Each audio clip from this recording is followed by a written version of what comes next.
Hola queridos estudiantes, espero que todos se encuentren muy bien.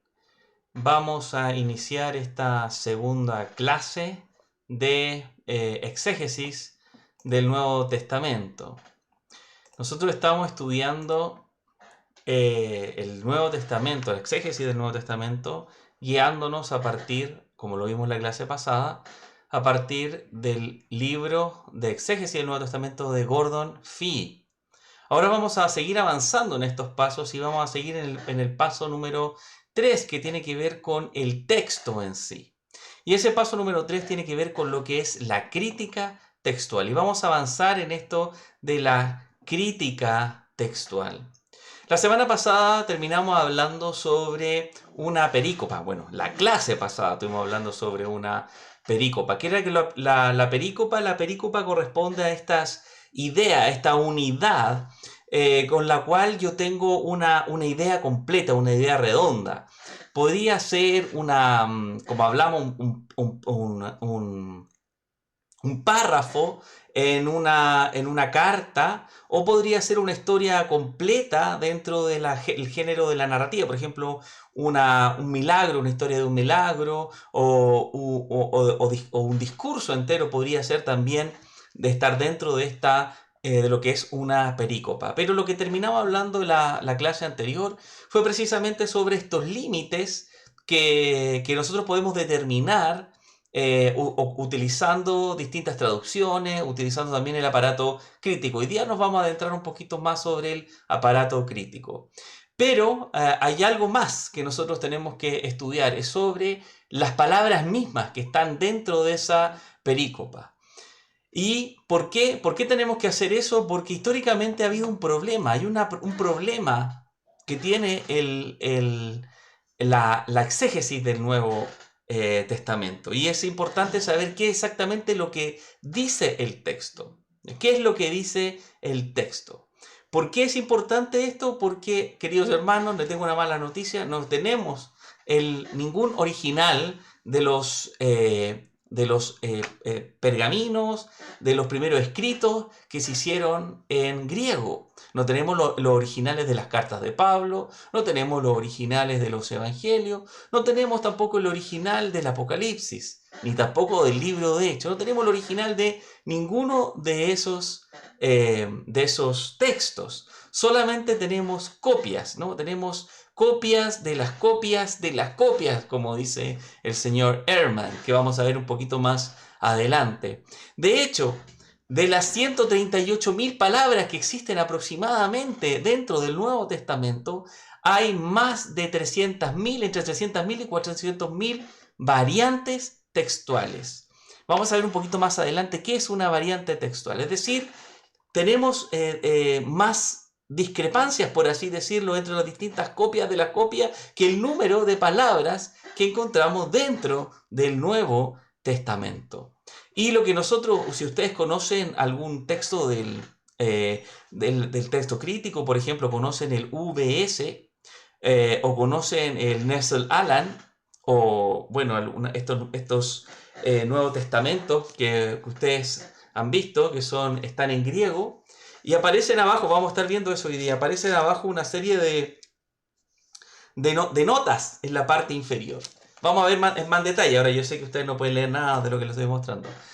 Y eso es solamente la punta del iceberg de la cantidad de variables que existen en el Nuevo Testamento. Bueno, pero nada de lo que les he dicho hasta el momento es algo tan grave. Hay personas que exageran sobre este tipo de realidad, ¿no? Tenemos al catedrático Bart Ehrman, que ha escrito libros populares, que habla, por ejemplo, de Misquoting Jesus, que habla como sacando de contexto a lo que dice Jesús, ¿no? Otra traducción es Jesús no dijo eso, me parece que es la traducción de Misquoting Jesus. Otra que se llama Cristianismos perdidos. Son estas elucubraciones que se hacen a partir de que nosotros ahora tenemos solamente las copias de las copias de las copias. Pero es tan terrible esta realidad, como dice Bart Ehrman, donde nosotros no podemos determinar qué es lo que dijo Jesús con certeza, tampoco podemos determinar lo que dijo Pablo con certeza, tampoco podemos determinar lo que dijo Juan, ni tampoco el autor de Hebreos con certeza. ¿Es verdad lo que nos dice? ¿Esa es la realidad que tenemos hoy día de nuestros manuscritos, como nos pinta este señor en todos esos libros que le estoy ahí mostrando? La verdad es que esto es solamente una exageración que vende muy bien. Este señor Bart Ehrman ha hecho ventas millonarias con estos libros, pero la verdad está muy lejos de como lo cuenta el señor Bart Ehrman, y que una de las personas serias que encontramos que hablan de estos tópicos. Por ejemplo, nosotros encontramos dentro de la cultura popular al Dr. File, que nos habla precisamente de esto, ¿no? El Dr. File, el mismo Salfate, nos habla y se toman de estos tipos de libros populares para poder decir que nosotros en realidad no tenemos acceso a un Nuevo Testamento que es fiable. Pero vamos a ver cómo nosotros sí podemos tener acceso a este documento, aunque no tenemos los originales, sí podemos acercarnos mucho a lo que fue el original. Y para eso existe lo que nosotros conocemos como la crítica textual. Bueno, ¿qué es una variante? Una variante corresponde a un cambio de lectura, como dice ahí el texto, independiente del número de testigos. Un testigo corresponde a una de las copias que existen, ¿no? Por ejemplo, una de las copias que se han hecho sobre los testigos del original, ¿no? Los primeros papiros, los distintos pergaminos que existen, esos son testigos, cada uno de esos son testigos. Entonces, un cambio de lectura, independiente si hay 100 que estén con una cierta lectura, esas corresponde solamente a una variante. Por ejemplo, nos encontramos con una línea, digamos, que son los testigos que vienen desde el área de Egipto, que pertenecen a los más antiguos, la línea alejandrina. Y en un cierto versículo, esto es un ejemplo, está la palabra gemón, ¿no? Que significa nosotros. Y en otro pergamino, en otro testigo, se encontró la palabra humon, ¿no? Que significa vosotros. Entonces, eso corresponde a una sola variante, indistintamente si es que hay 100 testigos detrás o hay uno solo. Bien, eso corresponde a una variante. Pero cuando nosotros hemos estado hablando de cuando nosotros vemos la estabilidad del texto, hemos estado hablando de nosotros que sí podríamos acercarnos mucho, mucho a lo que es el texto original. Cuando comparamos el texto receptus corresponde a una copia, a un manuscrito, el cual se basaron la mayoría de las primeras traducciones. La primera traducción en alemán, en inglés y en español se basaron en el Textus Receptus, en esa copia en griego del Nuevo Testamento. Y si se compara esa copia del Textus Receptus, que es una copia bastante tardía que data del siglo XV, y la comparamos con la última texto crítico, que es el NA28 del año 2012, que es el último, lo que se hizo esta edición, la edición número 28 de este Nuevo Testamento, que es el NA, el Nestle-Aland, y los comparamos, ¿no? Encontramos que el 96% del tiempo están de acuerdo. El Nestle-Aland toma el aparato crítico, toma los últimos descubrimientos de los pergaminos. En los últimos siglos, en los últimos años, se han encontrado muchos nuevos testigos, ¿no? Por ejemplo, lo que se encontró en Qumran, lo que se encuentra en Egipto. De repente abren una tumba y encuentran manuscritos, ¿no? Que son del siglo segundo, tercero, y pasan a estar ahora en este catálogo y entran de nuevo a la crítica textual, y ahí van sacando una última edición de este texto crítico. Y este texto, que se hace cargo de todas esas últimas variantes, perdón, de esos últimos testigos, y lo comparamos con este texto, el Textus Receptus, que es un texto bastante tardío, encontramos que está en el 96% de acuerdo. Eso es bastante alto, ¿no? Es decir, que a lo largo del tiempo, este texto ha sido bastante estable. No ha ido cambiando radicalmente, es decir, no que como porque a veces está esta figura, ¿no? De como el juego del teléfono, que uno dice una cosa, después el siguiente dice otra y después el siguiente dice otra. No, eso en el Nuevo Testamento no existe porque existen muchos testigos en el cual nosotros podemos corregir cuál es la lectura correcta. A través de un método que vamos a explicar hacia el final de la clase, de cómo nosotros podemos interpretar cuál es la lectura correcta. O la lectura que más se acercaría, porque nunca vamos a tener un 100% de certeza, pero sí podemos tener un 90 y tantos por ciento de certeza de que esa es la lectura más cercana al original. Y vemos que a lo largo de los siglos este texto ha sido bastante estable, ¿no? Que los copistas que están encargados de escribir los textos, o que estuvieron, ¿no? que estuvieron encargados de escribir manualmente estos textos, estas personas son personas que se dedicaron, ¿no? Oraron para tratar de cometer el mínimo de errores. Y eso es lo que encontramos hasta ahora. Ahí tengo un ejemplo, un ejemplo de lo que ustedes les traté de mostrar, que no sé si alcanzan a ver. Ahí ustedes están viendo lo que es ciertas variables textuales. Voy a sacarme los lentes porque de verdad me cuesta ver de lejos con lentes.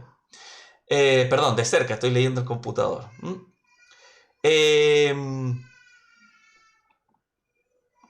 Aquí encontramos una serie, si ustedes ven en su aparato crítico, voy a cambiar aquí, a hacer un zoom ahí a la parte inferior del aparato crítico. Entonces ustedes ven, aquí estoy tratando de mostrar cómo es la hoja de un aparato crítico impreso, en este caso. Ahí están viendo el capítulo 6 ahí dice Pros Efesios, ¿no? Efesios dice ahí. Y corresponde al capítulo 6 de este texto, ¿no? Y en la parte inferior, ahí hago un zoom, en la parte inferior me parece que ustedes ahí ya pueden leer, van a ver una serie de siglas, ¿ya?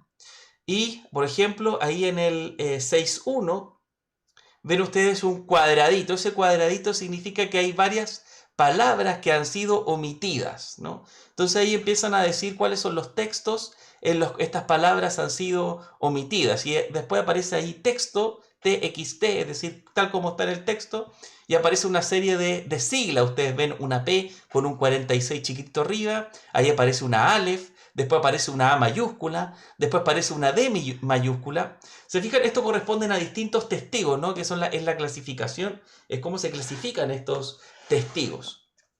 En realidad no se tienen que aprender nada de memoria porque todos los textos al principio aparecen estas claves, ¿no? La más conocida, o sea, los testigos más antiguos y más reconocidos corresponden al sinaítico del siglo IV. Está el que corresponde a la letra Aleph, que ustedes ven ahí. La letra A mayúscula corresponde al texto alejandrino, al Códex alejandrino. El B corresponde al Vaticano, el B mayúscula. El E, el Efraemi. El D mayúscula al Besa y así el D mayúscula al Claromontano, etcétera, etcétera. Son distintos manuscritos que son testigos del texto original, ¿no? Por ejemplo, el alejandrino del siglo V, el Vaticano es del siglo IV, el Efraemi del siglo V, que son los más importantes, el Besa es del siglo V, siglo VI, el Claromontano es del siglo VI, y ahí nos encontramos con esos testigos. Después encontramos otras, por ejemplo, aparecen otros testigos. Todo esto, cada uno corresponde ¿cómo se llama? A un testigo particular. Por ejemplo, ahí aparece el psi mayúscula en esa primera, que correspondería al atos, ¿no? Todo esto está en su código, ¿no? Esto lo pueden ver, si ustedes van a las primeras hojas de su crítica textual, van a aparecer estos códigos de cómo interpretar estas variantes textuales, ¿no? ¿Cuáles son los testigos que dicen que ese es el texto y cuáles otros que dicen que no, que usan otra, que lo omiten, por ejemplo, para este caso? Ahí encontramos también, yo quiero llevarle un poquito a que veamos, por ejemplo, ahí aparece un 228 que corresponden a las iniciales que están en minúscula. Cuando tienen estos números corresponden a ciertos testigos que están en minúscula y está el 278. Vamos a buscar aquí el 278, a ver si es que lo encuentro. No lo encuentro. Pero bueno. Pero bueno, porque hay muchos testigos aquí. Mira, yo tengo todas estas páginas aquí para, para ver dónde está, ¿no? El 278 lo tengo acá. Bien. Pero bueno, ahí aparecen ustedes cuando vayan a las claves, ustedes van a encontrar distintas códigos de qué les va a decir, de dónde aparece esa lectura. También, por ejemplo, ahí encontramos en el 2, aquí en el 2, si ustedes ven ahí, aparece un círculo redondo, ¿no? Ahí significa que hay una lectura, ¿no es cierto?, donde se ha omitido una palabra, ¿no? Eso significa un círculo cuadrado, significa que se han omitido varias palabras, círculo más redondito y chiquito significa que se ha omitido solo una palabra. No descuiden, no tienen que aprenderse esto de memoria, solamente son ciertos códigos que ustedes van a tener ayuda también, porque todos estos libros o también los software lo muestran en forma automática. También, por ejemplo, aquí vemos una P, el P46. Cuando aparece esa P extraña que aparece aquí en este texto, corresponde a un papiro. En ese caso es el papiro 46. Los papiros tienen estos nombres. Bueno, no parten del 1 exactamente, pero encontramos estos textos que están acá, que son los papiros. A ver, aparte del papiro 2. No, el papiro 1, claro. El papiro 1, que es de Filadelfia, del siglo III, ¿no? Y aparecen ahí una serie de papiros, ahí aparece una sigla donde estoy leyendo, y este corresponde al papiro 46. ¿Mm? Y los papiros son los más escasos que hay porque corresponden a los más antiguos por lo general. Y además estos papiros se degradan con facilidad, a diferencia de los pergaminos, porque los pergaminos estaban escritos en cuero. Entonces, al ser escritos en cuero, el cuero tiene mayor resistencia a la humedad, mayor resistencia al paso del tiempo, a diferencia del pergamino, que ustedes saben que el papel se pudre, el papel recibe humedad y ya se perdió completamente la información que tenía adentro. Entonces nos encontramos, bueno, con esta serie de testigos. ¿Está bien? Eso es más o menos lo que ustedes verían en este código, ¿no? También encontramos una suerte de T. Aquí vemos, por ejemplo, eso, que hay una T en la parte de arriba. Una T significa que fue un texto insertado. Por ejemplo, encontramos esto en el versículo 10, que es uno de los versículos que a ustedes les va a tocar hacer exégesis. Por ejemplo, aquí encontramos en estas primeras palabras, ahí dice tú, loipú, donde está hablando bueno, hay parte diciendo por lo demás, ¿no? Eso es lo que se puede traducir, o finalmente también se puede traducir esa expresión, es una expresión lingüística. Ahí aparece que esto significa, estas dos comillas entre medio de la palabra, corresponde que algunas palabras han sido reemplazadas, ¿ya? Eso significa. ¿Qué más? Vamos a ver, por ejemplo, aquí tenemos en Efesios 6, ¿no? Bueno, como le decía, Efesios 6:10 dice, por lo demás, fortaleceos en el Señor, en el poder de su fuerza. Esa es la traducción que hace la LBLA. Y pero si ustedes van a la Reina Valera, Reina 60, dice, por lo demás, traduce, hermanos míos, fortaleceos en el Señor y en el poder de su fuerza. Es interesante esa lectura porque ustedes se fijarán, si yo leí la LDLA y leí la Reina Valera, se encontraron que había una diferencia, ¿no? Y esa diferencia se debe a que se agregaron estas palabras hermanos míos en un textos posteriores, ¿no?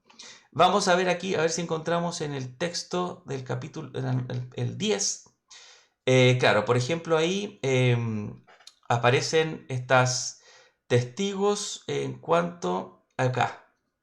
Aquí, Adelphoi Mu, ahí aparece la T chiquitita que aparece arriba, que significa que se agregaron palabras, y aparece abajo la lectura, ¿no? La lectura de ese Adelphoi Mu, y aparece en una corrección del sinaítico, aparece en ese texto que es una capa mayúscula, una L, el P, ¿no es cierto? Aparece en el 101, 102, etc., y el mayoritario. En el mayoritario, el textus receptus corresponde al texto, está dentro del grupo del mayoritario. Y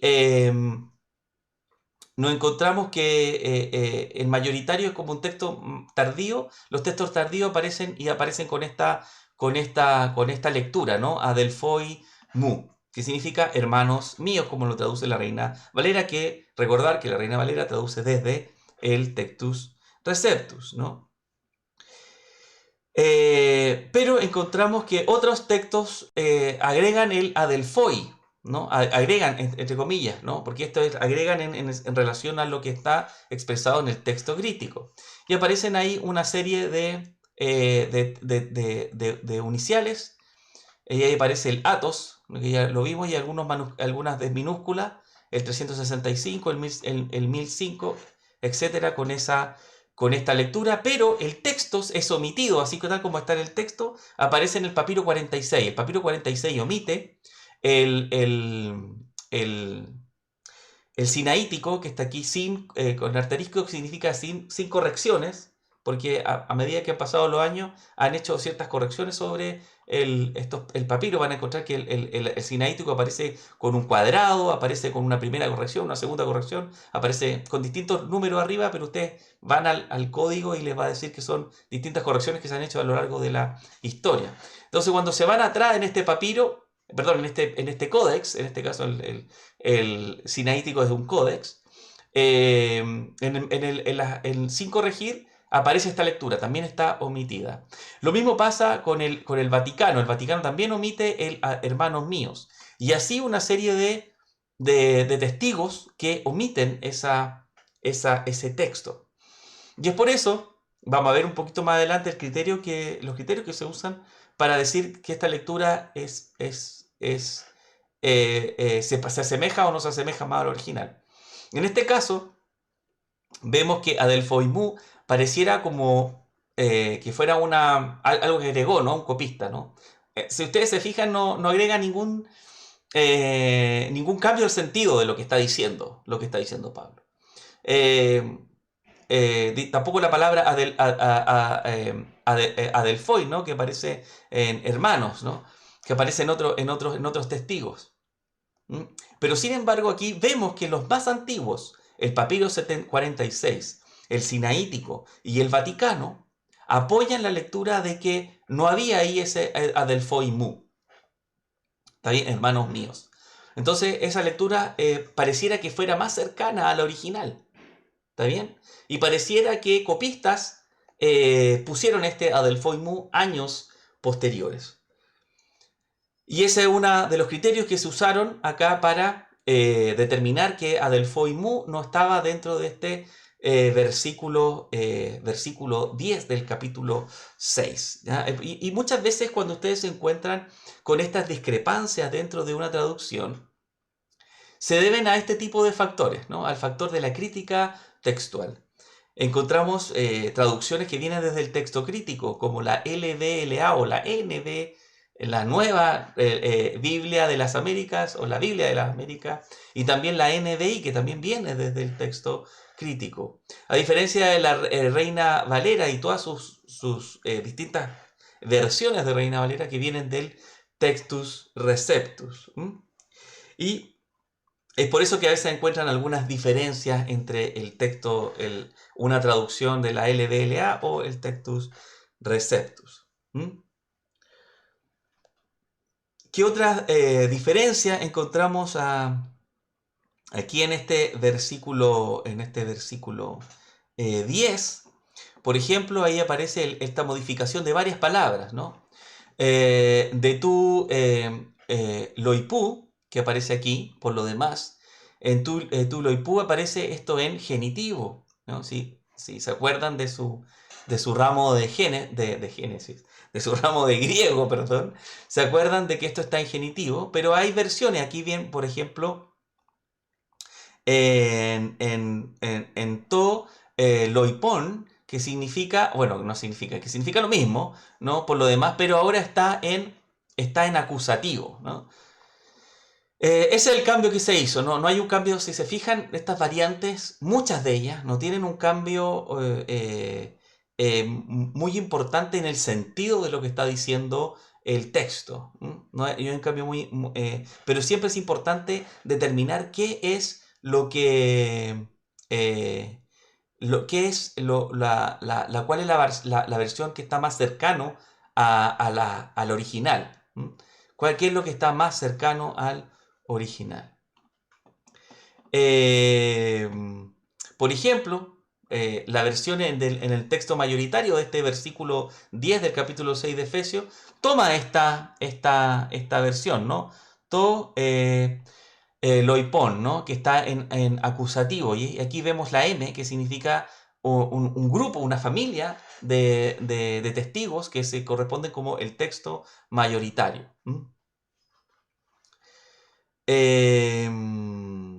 Bien. Quiero continuar hablándole un poquito para que vean estos textos originales. Aquí tengo un ejemplo, por ejemplo, una fotografía de lo que es el texto de estas uniciales, cómo se escribían estos primeros testigos. Esto corresponde al texto sinaítico, el que ustedes están viendo ahí. Ahí aparece esta versión donde ahí indica dónde comienza Efesios 6, versículo 10, y ahí ustedes pueden leer esto todo en mayúsculas, como ustedes ahí aprecian. Ahí ustedes tienen que, como está todo en mayúscula, dice tú, ¿no es cierto? Ahí aparece una tau, está todo en mayúscula, ¿no es cierto? Una Omicron, ¿no es cierto? Y una Upsilon, ¿no? En mayúscula también, que parece una Y, ¿no? En mayúscula. Eso se lee tú. Es como lo que acabamos de leer, ¿no es cierto? Leímos hace un versículo de esto que está acá, ¿no? Es lo que nosotros podemos leer acá. Pero claro, eso dificulta si nosotros tenemos que leer esto, ¿no? Por eso son se necesitan de estos trabajos, ¿no? Donde nosotros nos facilita mucho el trabajo para poder hacer esta lectura, ¿no? El texto crítico nos facilita una lectura de estos textos originales, si se fijan. En esta otra imagen ustedes ven el texto, este es el Vaticano, ¿no? Que son textos muy similares uno con el otro, todo está en mayúscula, se ve más ordenadito, sí, el Vaticano, como ustedes lo pueden ver. Bien, dentro de las variantes, de los tipos de variantes que encontramos a lo largo de la crítica textual, encontramos variantes que son significativas y variantes que no son significativas. ¿Qué significa que sea significativa? Significativa no significa que sea importante. Significativa significa que tiene significado, nada más. Aunque, qué sé yo, que no es una palabra porque hay variantes que son palabras que no existen. Por ejemplo, eso puede ser una variable, o algo que claramente está escrito con mala ortografía. ¿Ya? Eso es una variante. Entonces esas son variantes que no tienen significado. Y la significativa es que hay una variante que tiene una palabra que sí tiene otro significado. Por ejemplo, cuando partíamos la clase hablábamos de esta diferencia de una letra, ¿no? el gemón versus el humón. ¿Sí? Uno es nosotros y el otro es vosotros. Y ese cambio de letra nos cambia el significado, ¿no? ¿A qué se está refiriendo? Hay algunos ejemplos de eso en el Nuevo Testamento. Y dentro de las variables significativas, es decir, las que tienen algún significado, existen las viables y las no viables. ¿Qué significa viable? Aunque tenga un significado, pero uno ve el contexto y en verdad esa palabra no tiene ni un sentido dentro del contexto. Entonces esa se dice que es no viable, ¿no? Porque una variable, aunque tenga un significado, sea una palabra que existe en el diccionario, pero en el contexto pareciera como si no dijera nada, ¿no? Y uno revisa en realidad el cambio de una letra, ahí va a dar el contexto, ¿no? Y como lo muestran otros testigos, que con esa letra cambiada, entonces ahí sí tiene significado. Luego esas son variables que son viables, ¿ya? Variables que son viables y las otras son no viables porque no tienen un significado, aunque tienen un significado, pero en el contexto no tienen sentido, ¿ya? Esas son las no viables, son las que no tienen sentido, y las viables son las que tienen sentido. Ahora vamos a ver algunos ejemplos de estas variantes.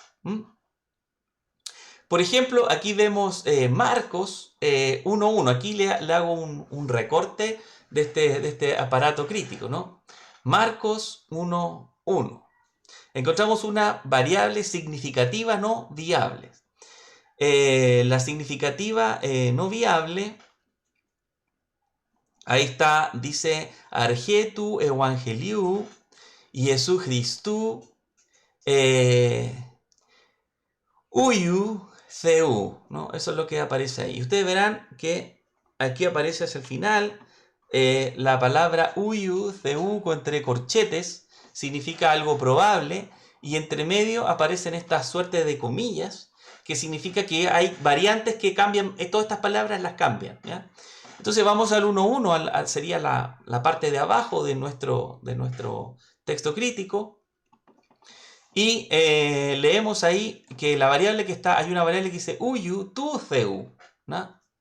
Uyu tu ceu, ¿no? Que omiten, por ejemplo, el artículo tu, ¿no? Tu ceu. Pero hay una que cambia el ceu por curiu, que es el manuscrito 1241, ¿no? Y el único que cambia la palabra ceu por curiu. Todos los demás están en CU.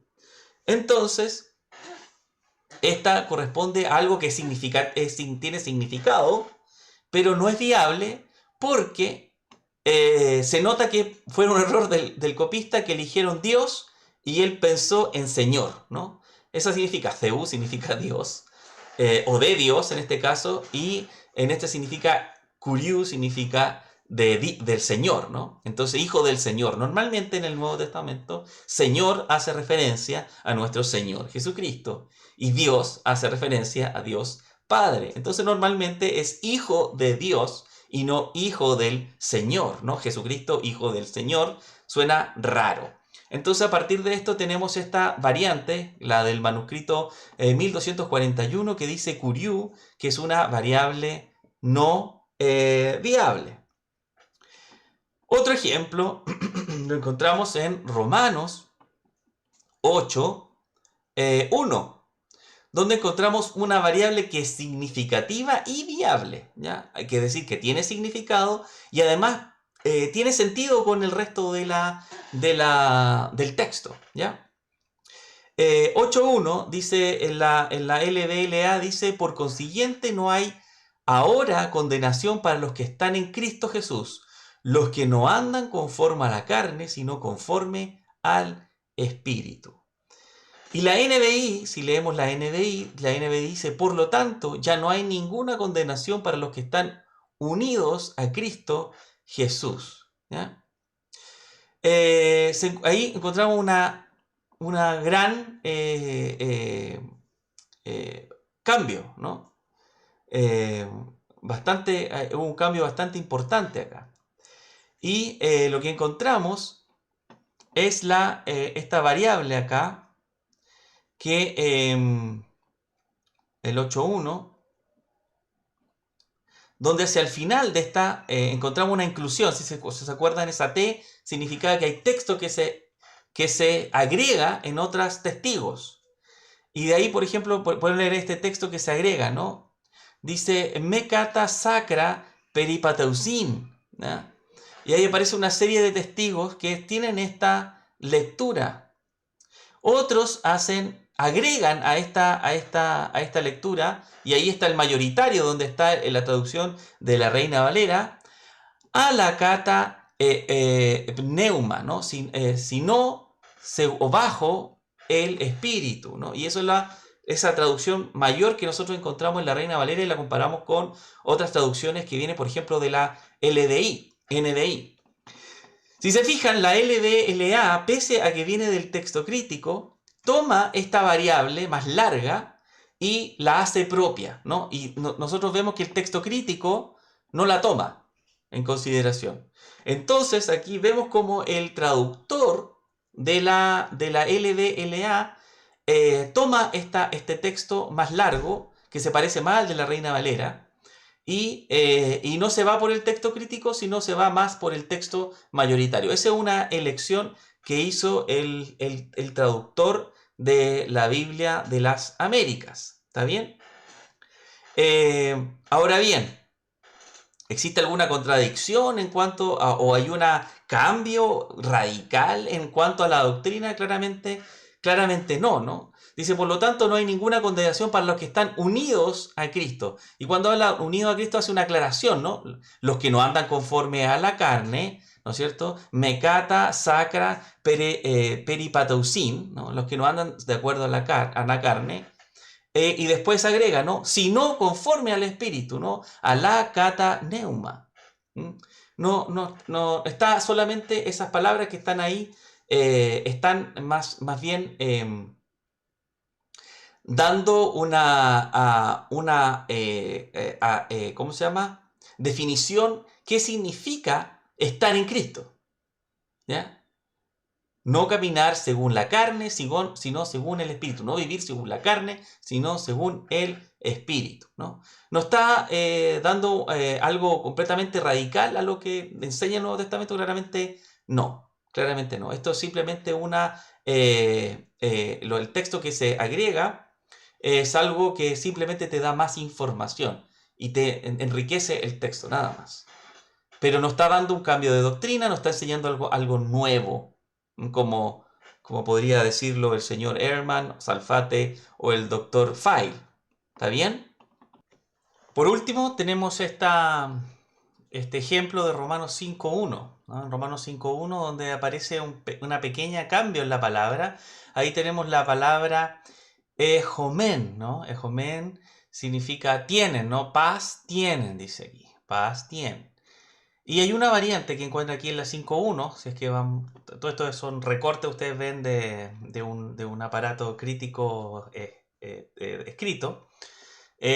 Aparece aquí este cambio, que cambia simplemente una letra, pasa a la Omicron que encontramos acá, y en otros testigos aparece como una Omega. Y sí, suenan exactamente iguales una con la otra.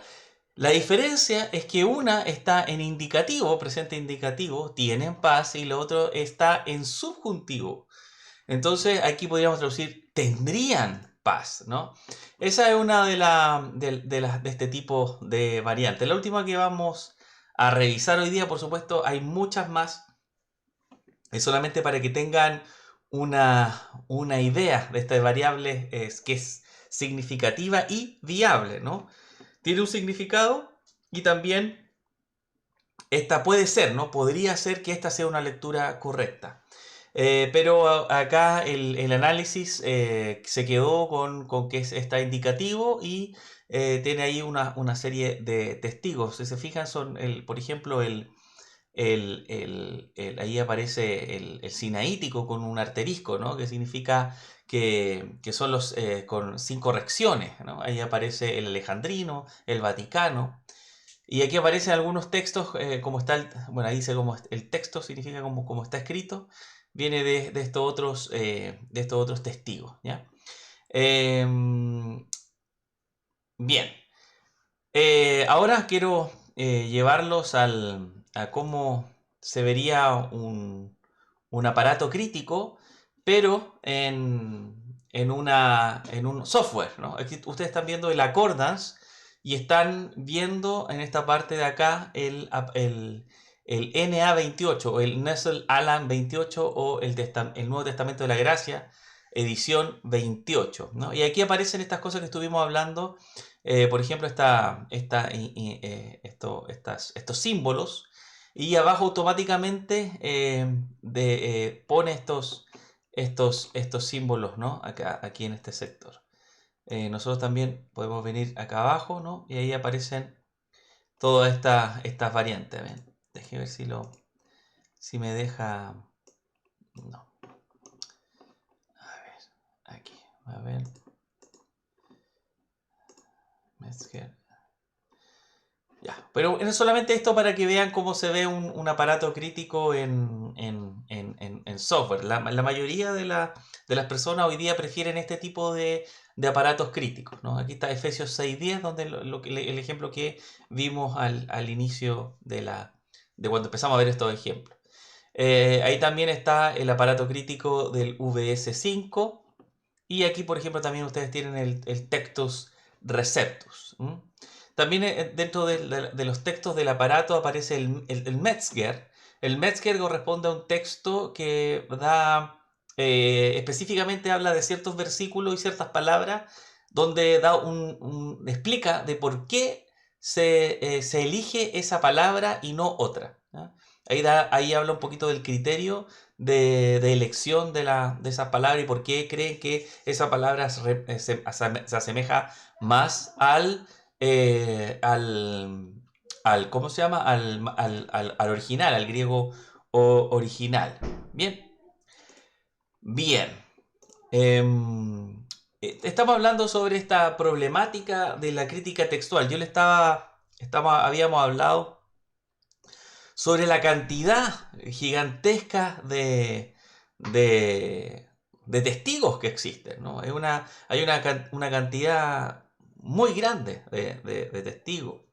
Dentro de los manuscritos griegos, bueno, solamente los griegos, pero también además de los griegos hay traducciones, hay versiones, hay citas del Nuevo Testamento en escritos de padres de la iglesia. Entonces los manuscritos que tenemos griegos que hablan del Nuevo Testamento son muchos. Y encontramos papiros en mayúsculas, como las que vimos al principio, donde les mostré el ejemplo del, em, el ejemplo del Sinaítico, el Codex Sinaítico y el Codex Vaticanus. Encontramos también las minúsculas y los leccionarios. Ahí aparece una fotografía, ustedes pueden ver en la pantalla. Esta es una fotografía del papiro 52. Esta corresponde a una fracción del Evangelio de Juan y es un papiro que pertenece a la primera mitad del siglo II. Es un papiro muy temprano, es el papiro más antiguo, el testigo más antiguo que tenemos del Nuevo Testamento y pertenece precisamente al Evangelio de Juan, el Evangelio más tardío que se escribió. Entonces tenemos esta copia que está muy cercana al original, ¿eh? Es muy hermoso. También tenemos otro tipo de testigos que son esta manuscrita. Ahí ustedes ven que están en minúscula. Bueno, apenas yo sé que es difícil verlo. Y el texto bíblico está en el centro. No sé, ustedes ven esa columna central que parece como de un color café y alrededor hay un montón de letras más pequeñitas. Esa columna central corresponde a la sección de la escritura y este corresponde al manuscrito 1424 y ahí ustedes están viendo Romanos 7 del 25 al 8:14. Y alrededor, lo que ven a ustedes alrededor son una serie de comentarios. Ahí podría estar viendo la Biblia de MacArthur o la Biblia de, qué sé yo, de su comentarista favorito en cómo era en el siglo IX, ¿no? Ya esas Biblias comentadas ya existían en ese tiempo. Y encontramos ese manuscrito del siglo IX. Otro ejemplo también son los leccionarios. Los leccionarios, como le había comentado, corresponden a estos pedazos de la escritura que se leían durante la Eucaristía, durante el culto del día domingo. Y se leían ciertos versículos, ¿no? Y aquí vienen este leccionario, el leccionario 425, el que ustedes están viendo acá, y aparecen secciones de Mateo 3:6, Marco 1:1, Marco 1:2, 3, 4 y 5. Aparecen en este pequeño trozo de leccionario, ¿no? Entonces tenemos varios testigos. Entonces, como ustedes ven, la crítica textual tiene un problema, ¿no? El problema que tiene la crítica textual es que tiene demasiados testigos, ¿no? Para poder determinar la lectura original o más cercana a la original del Nuevo Testamento. Ahí aparece que muchos testigos corresponden, la gran mayoría son pergaminos. Los pergaminos son estos rollos, que son rollos de cuero que están tratados, sobre los cuales están escritos, ¿no? Y son los que la mayoría son de ese tipo, los más antiguos, debido a lo que este material permanece en el tiempo, ¿no? Tiene una mejor resistencia el pergamino. Los papiros también, hay algunos que son más antiguos, mostrábamos recién el papiro 52. Esos papiros tienden a desgastarse con el tiempo. Entonces, hay poco material de papiro debido a eso, debido a lo frágil que es la materialidad. Los últimos manuscritos, los manuscritos más recientes, está hablando del siglo XIV, el siglo XV, esos testigos están escritos en papel. Entonces nos encontramos con distintas materialidades de estos testigos. Ahí aparecen también, se nombran que los lenguajes, además de los manuscritos griegos, encontramos manuscritos en latín, manuscritos en copto, manuscritos en siriaco. También encontramos en gótico, armenio, georgiano y etíope. Entonces encontramos una cantidad de manuscritos que realmente es avasalladora, ¿no? Es una cosa que ya es una cantidad muy grande, ¿no? Y además, no solamente están los manuscritos en distintos idiomas, en idioma griego, están las citas de la escritura de los padres de la iglesia, que son superiores a millones, como dice el texto. Entonces, tenemos esta problemática.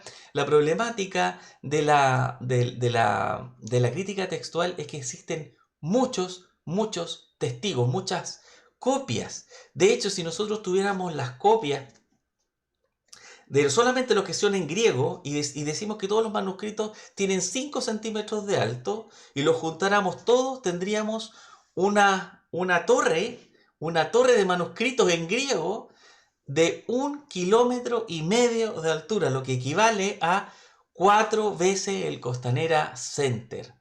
De manuscrito uno sobre el otro, porque, claro, si fuera físicamente posible, por supuesto, eso es imposible, pero para que vean la magnitud o para que pueda entender la cantidad de testigos que tiene el Nuevo Testamento.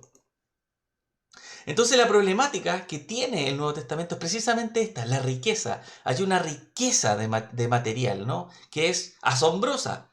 De hecho, 5.700 manuscritos están en griego, 20.000 manuscritos están versados y más de 1 millón hay de citas de escritores patrísticos. Estos números que están ahí puestos corresponden al año 2006.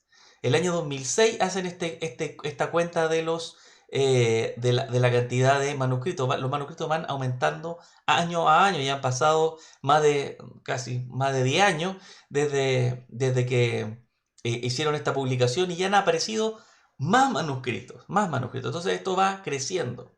Y si comparamos los manuscritos que tenemos ahora del Nuevo Testamento con los manuscritos que sigue, el texto que sigue con más manuscritos es la Ilíada de Homero. Y esa tiene el orden de 557 papiros, 2 manuscritos iniciales y 188 manuscritos en minúscula.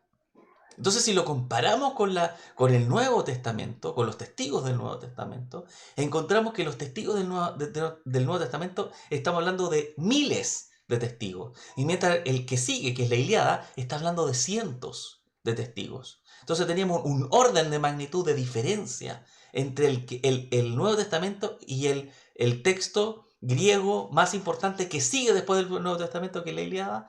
Hay un orden de diferencia en la comparación. Entonces, el Nuevo Testamento tiene muchos testigos, muchos testigos. Y como partíamos diciendo al principio, el texto, el NA, el texto crítico, el NA 28, ha tratado de, a partir de distintas formas,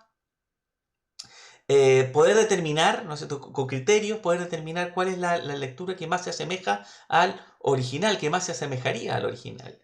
Y vemos, después lo comparamos, como le decía, con el Textus Receptus, y encontramos que el Textus Receptus se parece en un 96% al texto crítico, es decir, que hay una estabilidad fantástica, a pesar de que vemos esta cantidad tan grande de manuscritos, vemos que todos estos manuscritos son consistentes unos con otros.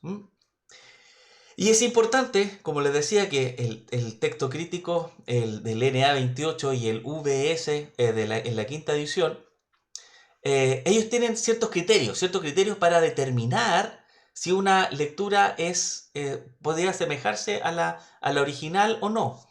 Y vamos a ver dos tipos de evidencia que se usan para elegir si un manuscrito se asemeja o no se asemeja tanto al original. Por ejemplo, está la evidencia externa, que tiene que ver con los aspectos materiales de los manuscritos, que tiene que ver con la posición regional, la fecha. Eso corresponde a lo externo. Mientras que la evidencia interna tiene que ver con la redacción del texto, ¿ah? Principalmente con cómo está escrito, la parte interna, ¿no? Cómo está, qué cambio en estilo ha sufrido. Ese tipo de análisis hace la evidencia interna. Y dentro de estos criterios para poder determinar cuál es la lectura que más se asemeja al original, existen distintas escuelas. Hay una escuela que es el eclecticismo riguroso, que da prioridad a lo interno, es decir, al estilo que tiene el texto. Y ahí encontramos algunos defensores, como por ejemplo estas personas que están acá, ¿no? Como el señor Eliot o el señor Kilpatrick, que son especialistas del área del Nuevo Testamento. Otra escuela es el eclecticismo razonado, que da un énfasis balanceado en lo interno como lo externo. Y dentro de esta escuela encontramos a Metzger, ¿no? A Gordon Fee, a Daniel Wallace, a grandes críticos textuales. Y de hecho la gran mayoría de los críticos textuales están en este espacio del eclecticismo razonado. Y finalmente encontramos la escuela de la visión del texto mayoritario, donde dan prioridad a lo externo. Lo externo tiene que ver con, como les decía, a lo que tiene que ver con aspectos de fecha y aspectos geográficos del texto. Y dentro de esa escuela encontramos a críticos textuales más conservadores, como Hodge y Robinson, por ejemplo. Ahora, ¿qué son estos de los criterios intrínsecos? ¿Cómo nosotros elegimos este criterio intrínseco? Primero, hay un texto del intrínseco va a tratar de explicar el surgimiento de la variable, ¿no? Por ejemplo, veíamos hace un rato el Romano 1, donde había un cambio de una Omicron a una Omega, ¿no? Y eso nos cambiaba completamente no el tiempo, el modo verbal de este verbo, ¿no? De ejomen. Entonces, el criterio intrínseco trata de explicar el surgimiento de esta ¿cómo se llama? De esta variante. Entonces encontramos acá que el criterio intrínseco va a elegir la lectura más difícil, ¿no? La lectura más difícil, esa lectura que es más incómoda, esa lectura que es más ambigua, esa lectura que parece más engorrosa, va a decir, esta debería ser el original. ¿Por qué? Porque esa va a ser, los copistas van a querer mejorarla, ¿ah? Van a querer suavizarla, van a querer corregirla. Esa es la tentación que tienen los copistas. Entonces, nosotros encontramos algo que sea incómodo, algo que sea ambiguo, algo que parezca raro, incluso si tiene falta de ortografía, el criterio intrínseco va a preferir esa variante, aunque tenga un solo testigo. ¿Está bien? Hay otro, la lectura más corta. También algo, por ejemplo, vimos el ejemplo aquí se me olvidó, el que está en Romanos 8.1, ¿no? Esa lectura donde hay una lectura más larga que la encontramos en la Reina Valera, por ejemplo, mientras que hay otra más cortita que encontramos en el texto crítico y en la NBI, donde se asume que toda esta extensión del texto fue tardío, ¿no? Y los copistas tienden a acrecentar el texto, tienden a explicar el texto, ¿ah? Entonces, cuando pasa eso, este criterio intrínseco trata de decir, no, la más corta, la lectura más corta, corresponde a la lectura más parecida al original, porque los copistas tienden a extenderse. Ese es del supuesto, ¿no? El supuesto que está detrás. Otro criterio es la probabilidad de la transcripción, ¿no? Si hay alguna intencionalidad dentro de la transcripción. Están tratando de entregar, dándole algún acento doctrinal. ¿Ah? Ese tipo de criterio se hace, ¿no? Como tratar de meterse en la mente del copista, ¿no? Y decir, ya, este tuvo alguna intención de cambiar o no cambiar esta letra, o de cambiar o cambiar estas palabras. Otro criterio tiene que ver con la probabilidad intrínseca, ¿no? Que tiene que ver con el contexto, con el estilo, con ciertas palabras que usa o no usa ese autor, etcétera, etcétera. Eso tiene que ver con el criterio intrínseco. Y también están los criterios externos, que se preocupe de las cosas más que tienen que ver con la geografía y la fecha, ¿no?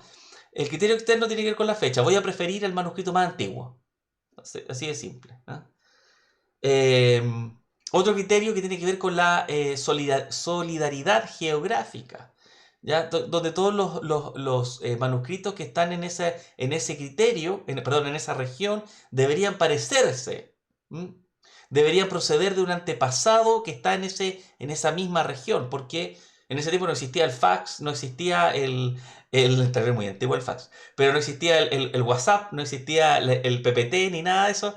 Entonces, la única forma de copiar era de que llegó a cierta región un original o otro original, y a partir de eso surgieron todas las demás copias, ¿no? O alguna copia temprana, ¿no? Y a partir de esa surgieron las demás. Entonces ahí se ven que tengan una coherencia, ¿ah? Todas estas copias.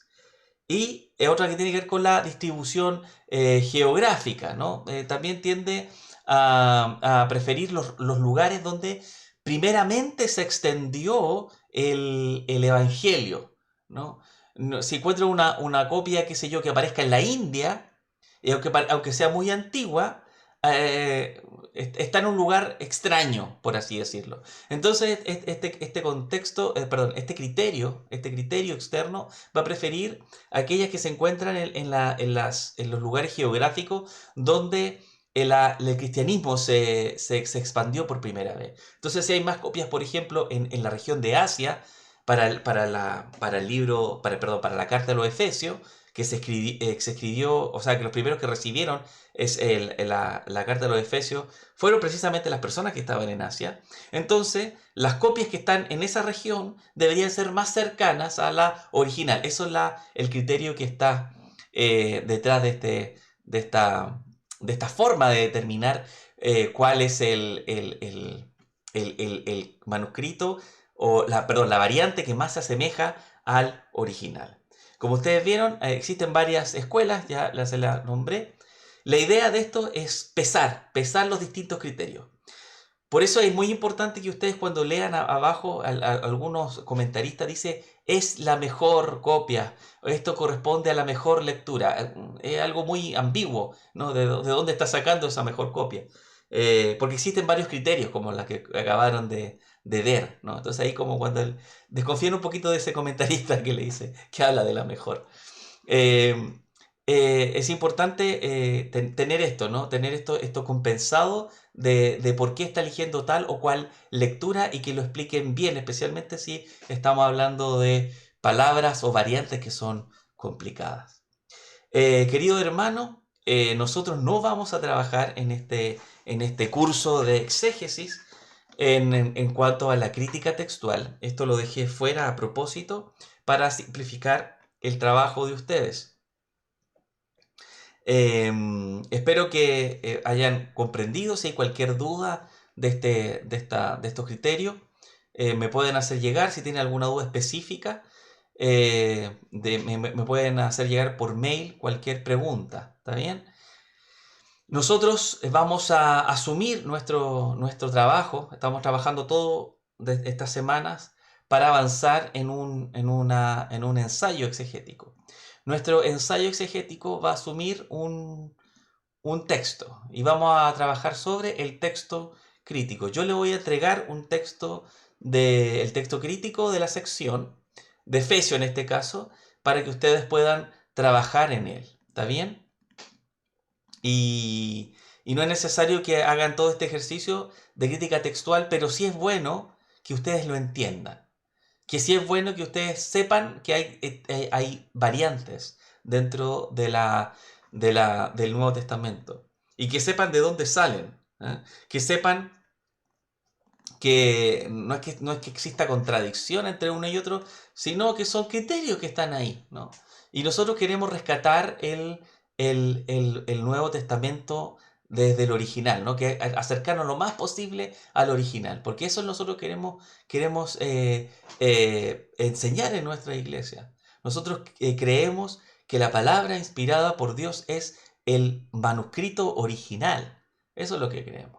Y nosotros queremos acercarnos lo más posible hacia ese original. Y con estas metodologías, las que le he explicado hoy día, yo creo que existen bases para decir que lo que nosotros nos entrega esta estructura, esta forma, este método, nos acerca a ese original. Y nosotros podemos decir tal vez no con un 100% de certeza, pero sí sobre un 96% de certeza, tal vez más, en que lo que tenemos nosotros hoy día como Nuevo Testamento en griego es un Nuevo Testamento que se asemeja mucho, mucho al original. Bien, queridos hermanos, espero que en esta clase ustedes hayan tomado confianza en cuanto al Nuevo Testamento griego, que lo que tenemos es algo bueno, a partir del cual podemos enseñar en nuestra iglesia. No se queden con la imagen del Salfate que venden los días en su programa de televisión, perdón, o este señor Bart Ehrman que se llena los bolsillos también hablando de cosas de la academia, ¿no? Y que lo pone de una forma bastante exagerada para poder para poder vender así sus libros, ¿no?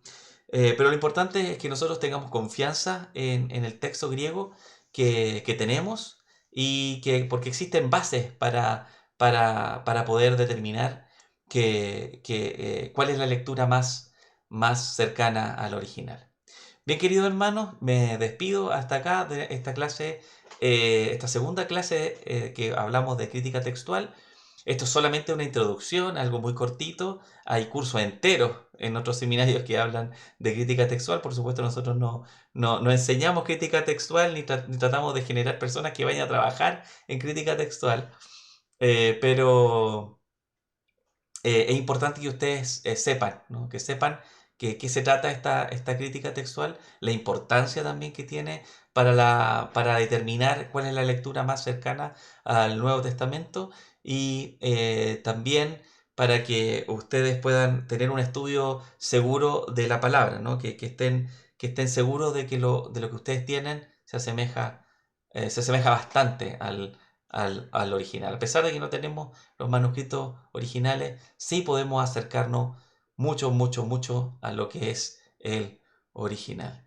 Bien, queridos hermanos, esta sección no va a tener tarea, como ya les dije, y vamos a seguir construyendo nuestro ensayo exegético con la siguiente clase, donde vamos a hablar un poquito más de gramática, vamos a empezar ahí a picar un poquito más fino, vamos a estar hablando de gramática, de sintaxis, que es importante también para poder entender qué es lo que dice el texto y qué es lo que quiere primeramente entregar el autor original del texto. Vamos a ver eso en la siguiente clase y muchas bendiciones, queridos hermanos, nos estamos viendo pronto.